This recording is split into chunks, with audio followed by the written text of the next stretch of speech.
오늘 시편 119편 129절에서부터 144절까지의 말씀을 보게 되면 시인은 하나님에 대하여서 또한 말씀에 대하여서 놀랍다라는 그러한 고백을 하며 또한 하나님은 의로우시다라는 그러한 고백을 합니다.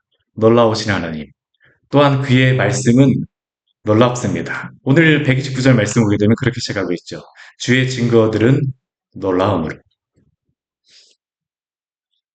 하나님의 말씀은 놀라운 말씀으로 이 세상을 말씀으로 창조하셨을 뿐만 아니라 또 그 하나님께서는 주의 말씀으로 당신의 백성들을 부르시고 또한 구원하시는 하나님이십니다. 하나님 그의 말씀 가운데 역사하십니다. 참 놀라운 그러한 은혜가 우리 개인에게 저는 저 자신을 생각할 때마다 참 놀라운 것 중에 하나가 뭐냐면 제가 예수님을 믿었다라고 하는 그러한 사실입니다. 여러분들이 예수님을 믿었다라고 하는 게 놀랍지 않으십니까?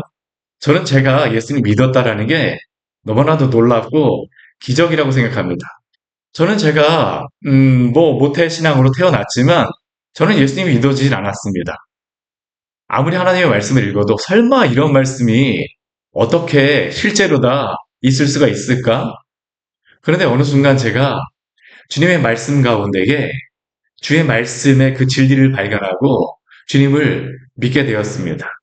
사실 이 말씀을 통해서 우리의 영혼을 구원하여 주시죠. 오늘 130절 말씀을 보게 되면 시인은 우리에게 이렇게 말씀하고 있어요. 주의 말씀을 열면 빛이 비치어 우둔한 사람들을 깨닫게 하나이다.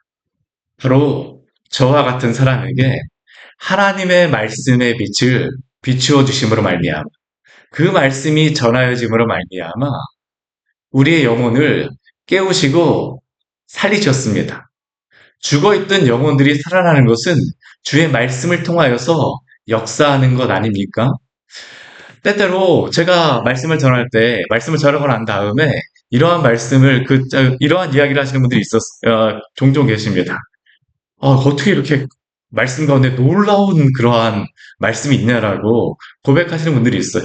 이 말씀을 통하여서 제가 예수님을 믿게 되었다라고 고백하시는 그러한 분들도 있습니다. 어떻게 그러한 일들이 있을까요? 주의 말씀의 빛을 통하여서 우리의 영혼 가운데에 당신의 빛을 비추어 주시기 때문입니다. 우리의 허물과 죄로 죽어있던 그러한 영혼 가운데 빛을 비추어 주심으로 말미암아 우둔한 사람을 그 말씀을 통하여서 깨닫게 하십니다. 우둔하다라고 하는 그러한 의미는 단순히 머리가 나쁘다라는 의미가 아닙니다. 하나님을 몰랐던 사람들을 주의 말씀을 통하여서 깨닫게 하여 주시는 것이죠. 이게 바로 재창조의 역사입니다.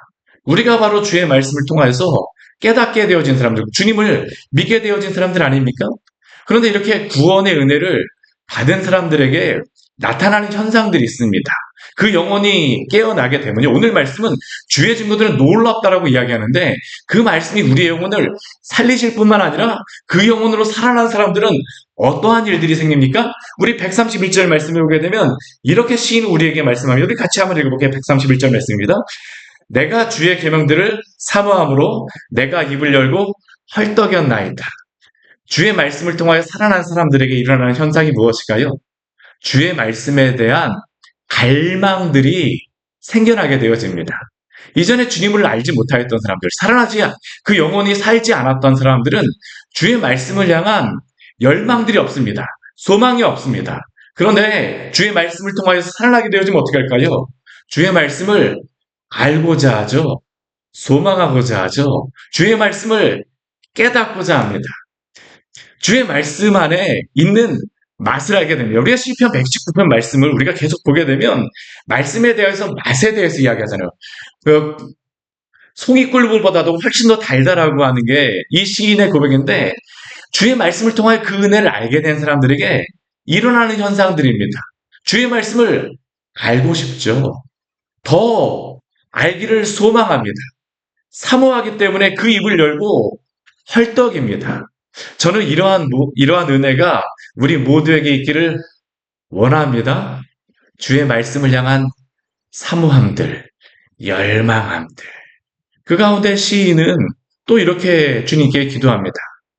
내게 돌이키사 내게 은혜를 베풀어 주시옵소서. 주의 은혜가 아니면 주님께서 오늘도 말씀을 통하여서 우리의 우둔한 영혼을 깨워주시지 않으면 한순간도 살 수가 없다는 겁니다.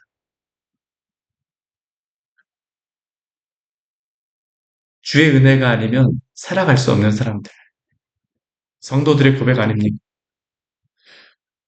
오늘도 133절 말씀을 보게 되면 시인은 또한 이렇게 주님 앞에 기도합니다.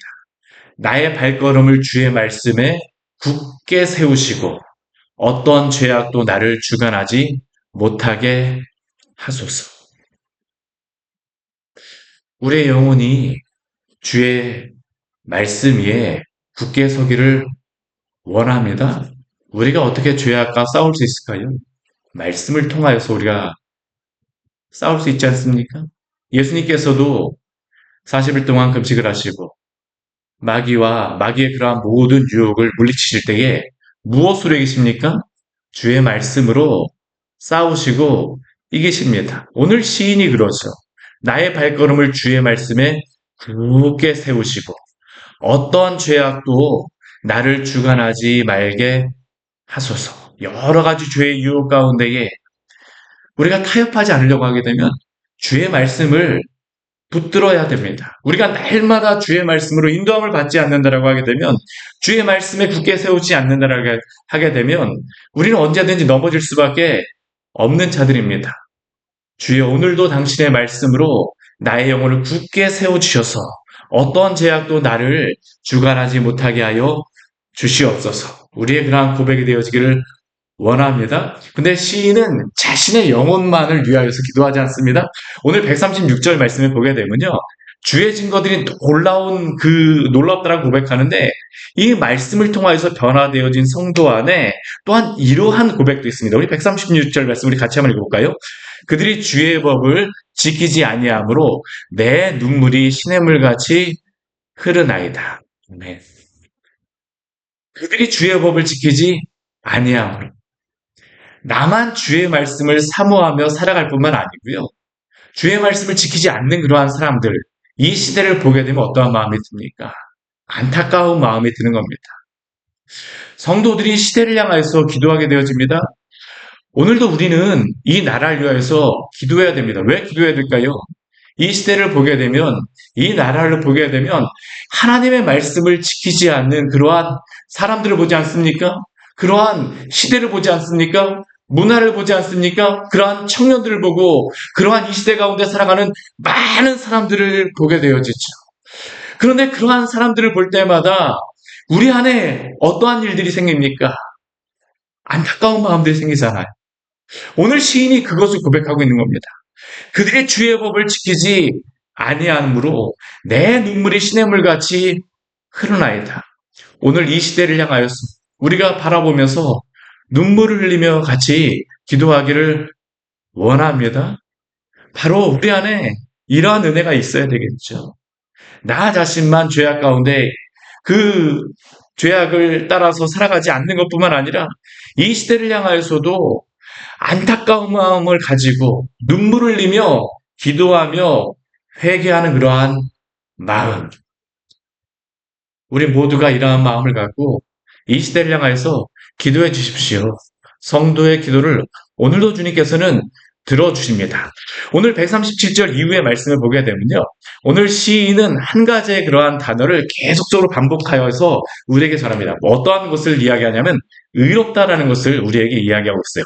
우리 137절 말씀에 보게 되면 주는 의로우시고 우리 138절 말씀에도 보아도 증거들은 의롭다라고 이야기를 하고요. 우리 142절 말씀에 보아도 주의 있는 영원한 의요. 또한 우리 144절 말씀을 보아도 주의 증거는 영원히 의롭다라고 고백합니다. 이 의롭다라고 하는 이러한 단어는 체데크라고 하는 그러한 단어인데 이것은 하나님의 의로우신 속성을 나타내는 것으로 하나님은 항상 옳다라는 것을 시인은 고백하고 있죠. 주는 의로우시니. 주님께서 의로우시기 때문에 또 주님 어떻습니까? 주의 그러한 모든 판단도 옳습니다. 오늘 시인은 그것을 고백하고 있죠. 여호와여 주는 의로우시고 주의 판단은 옳으니이다. 하나님의 그러한 의로우심 가운데에 주의 모든 판단도 옳습니다. 세상의 많은 사람들이 하나님의 말씀에 대하여서 이렇다 저렇다 판단하지만 오직 의로우신 하나님만이 올바른 판단을 하시는 그러한 분이심을 기억하시기 바랍니다. 그렇기 때문에 오늘 시인은 또한 138절 말씀에서 주의 증거들도 의롭다라고 이야기를 하고 있죠. 주의 증거들은 의롭고 지극히 성실하니이다. 여기 성실하다라는 이 단어는 어떠한 단어냐 하면 우리가 보통 많이 사용하는 단어입니다. 우리 기도 끝나게 되면 우리가 무엇이라고 고백합니까? 아멘이라고 고백을 하잖아요. 그렇죠? 여기에 성실하다라는 이 단어가 바로 아멘이라고 하는 그러한 단어입니다. 에메트라고 하는 그러한 단어가 여기에 사용되고 있는데요. 하나님께서 의로우시기 때문에 그의 그러한 모든 행동, 그의 모든 것들도 아멘 가운데 있으심을 기억하십시오. 성실하시며 그의 모든 것들도 옳다라는 것을 시인은 고백하고 있죠. 또한 우리의 고백이 되어지기를 원합니다. 또한 시인은 주님의 그러한 의로우심 가운데에 어떠한 마음을 가지고 있습니까? 오늘 139절 말씀에 오게 되면 또 이렇게 고백합니다. 우리 139절 말씀 같이 한번 읽어볼까요? 내 대적들이 주의 말씀을 잊어버렸으므로 내 열정이 나를 삼켰나이다. 대적들이 주의 말씀을 잊어버렸습니다. 주의 의로운 말씀을 잊어버리고 그 말씀으로부터 벗어났습니다. 그렇기 때문에 그 시인은 또 어떡합니까? 주의 이 의로우심 가운데 있기 때문에 이 하나님의 의로우심으로부터 벗어난 그 세상을 향하여서 안타까움을 마음을 가지는 것이죠. 내 열정이 나를 삼켰나이다. 하나님의 그 의로우심을 그 마음에 가지고 있기 때문에 이 세상에 옳지 않음에 대하여서 또한 의분을 품고 있는 겁니다. 그러한 가운데 시인은 무엇이라고 고백합니까? 오늘 140절 말씀에 보게 되면 주의 말씀은 심히 순수하다라고 고백하고 있죠. 주가 의로우시기 때문에 주님께서 말씀하시는 그러한 모든 말씀도 순수하고 옳다라는 것을 고백하고 있습니다. 또한 그 하나님께서는 어떠한 분이십니까? 우리 142절 말씀에 보게 되면 주의 의는 영원한 의요, 주의 율법은 진리라고 시인은 고백하고 있습니다. 주의 그 의는 영원한 의요, 변하지 않는 항상 옳은 그러한 의이기 때문에 주의 진리, 주의 율법도 항상 진리로서 오늘 이 시대 가운데에서 또한 우리에게 증거함을 기억하십시오. 또한 주님의 그 의로우심은 또한 그 시인에게 어떠한 마음을 줍니까? 오늘 143절 말씀에서 시인은 이렇게 고백합니다. 환난과 우환이 내게 미쳤으나 주의 계명은 나의 즐거움이니이다. 환난과 우환조차도 그에게 미쳤다 할지라도 그가 고백하는 것은 무엇일까요? 그 환난과 우환조차도 하나님이 옳으시기 때문에 그 모든 상황까지도 옳다라고 시인은 고백하는 것입니다. 사랑하는 여러분, 우리에게 이러한 믿음이 있기를 원합니다. 때때로 우리에게 이러한 마음들이 있죠. 우리의 생각과 우리의 계획과 우리의 마음에 여러 가지 생각하였던 대로 잘 이루어지지 않는 그러한 사항들이 있을 때에 우리는 그러한 생각을 합니다. 하나님께서 어떻게 이렇게 하실 수 있을까? 하나님이 정말로 나의 편에서 또한 오늘도 함께 하시는 것일까? 근데 오늘 시인이 고백하는 것은 무엇입니까? 환난과 우원이 내게 미쳤다 할지라도 하나님이 오르시기 때문에 오늘 나에게 있는 그 모든 고난조차도 하나님의 뜻 가운데에 있다라는 것이 바로 시인이 고백하는 그러한 고백입니다. 사랑하는 여러분, 오늘도 우리에게 이러한 고백이 있기를 원합니다. 고난조차도 주님의 뜻 가운데 있다라고 하게 되면 어떡할까요? 두렵지 않습니다. 하나님을 온전히 의지하게 되죠. 그렇기 때문에 시인이 고백하는 것이 무엇입니까? 주의 계명은 나의 즐거움이니이다. 오늘도 주님의 이 말씀을 인정하며 믿음으로 살아가시기를 바랍니다. 같이 기도하도록 하겠습니다. 하나님 아버지, 오늘 말씀을 통해서 우리에게 귀한 은혜를 주니 감사를 드립니다. 주의 말씀은 놀랍고 의로우신 말씀입니다. 주님의 그 놀라우신 그 말씀을 통하여서 오늘 우리의 영혼을 살려주셨고, 우리를 당신의 백성으로 또한 오늘도 우리의 삶을 인도하여 주시는 줄 믿습니다. 어떠한 상황에 있다 할지라도 주님을 신뢰하게 하여 주시고, 오르신 하나님께서, 의로우신 하나님께서 오늘도 우리의 삶을 바른 길로, 옳은 길로 인도하심을 항상 신뢰하며, 때로 우리의 인생 가운데 고난과 환난의 때조차도 주님의 그 선하신 길 가운데 있음을 믿고 담대하게 주님을 의지할 수 있는 귀한 성도들 될 수 있도록 은혜 내려 주시옵소서. 예수님 이름으로 기도드립니다. 아멘. 오늘 말씀 같이 기억하시면서 기도하며 나가도록 하겠습니다.